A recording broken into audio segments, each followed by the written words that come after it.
Bukan caranya kita menangis-nangis, memeluk Kaabah, mencium-cium Kaabah. Tak.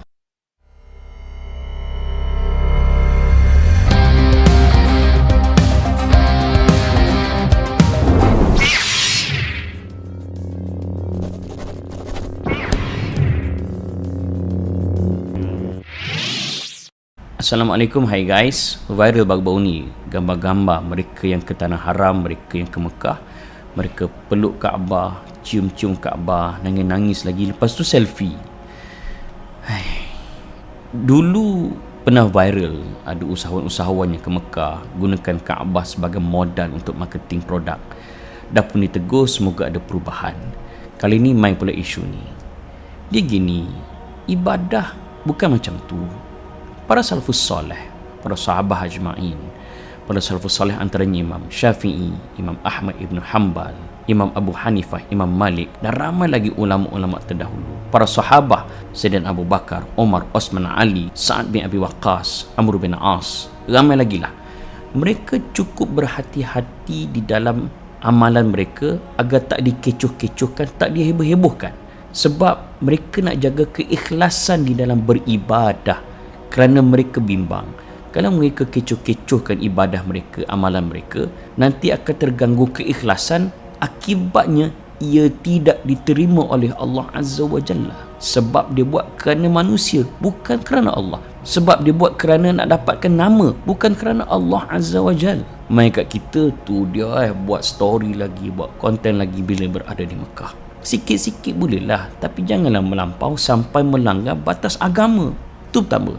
Kedua, indahnya menjadi seorang Muslim ni, kita boleh menjadikan hidup sebagai ibadah. Sebab ibadah ada ibadah umum, ada yang khusus. Yang umum ni yang rutin kehidupan harian kita. Kalau kena dengan syaratnya, boleh dapat pahala sebab ia adalah ibadah. Apa syaratnya? Para ulama kata, pertama, ikhlas kerana Allah. Kedua, ikut syariat. Contoh, main bola. Kita ikhlas kerana Allah, kita jaga aurat, kita jaga solat, kita tak menipu, tak cedera orang dengan sengaja kan. Ia boleh dikira sebagai ibadah, dapat pahala.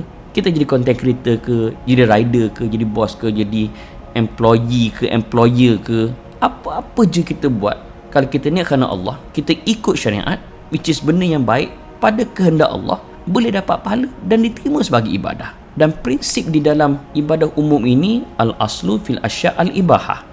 Semua benda adalah harus sehingga ada dalil mengharamkannya. Contoh, minuman semuanya adalah harus sehingga ada dalil yang mengatakan ada minuman yang haram.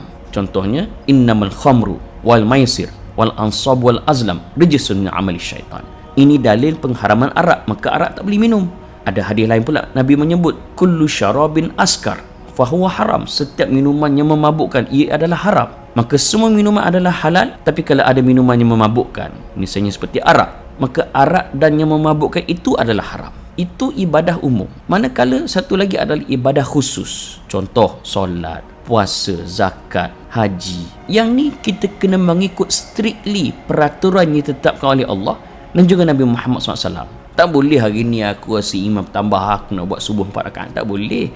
Sebab Nabi dah tetapkan peraturannya, panduannya adalah 2 rakaat. Puasa di bulan Ramadan, bermula daripada subuh kita sahur kan, lepas tu sampai ke maghrib kita buka puasa. Hari ni aku nak puasa ikut cara aku lah, daripada zuhur sampai ke asar. Tak boleh. Walaupun kita niat ikhlas kerana Allah, tapi tak ikut syariat, malah melanggar nas-nas Al-Quran dan juga hadis, tak boleh. Termasuklah haji.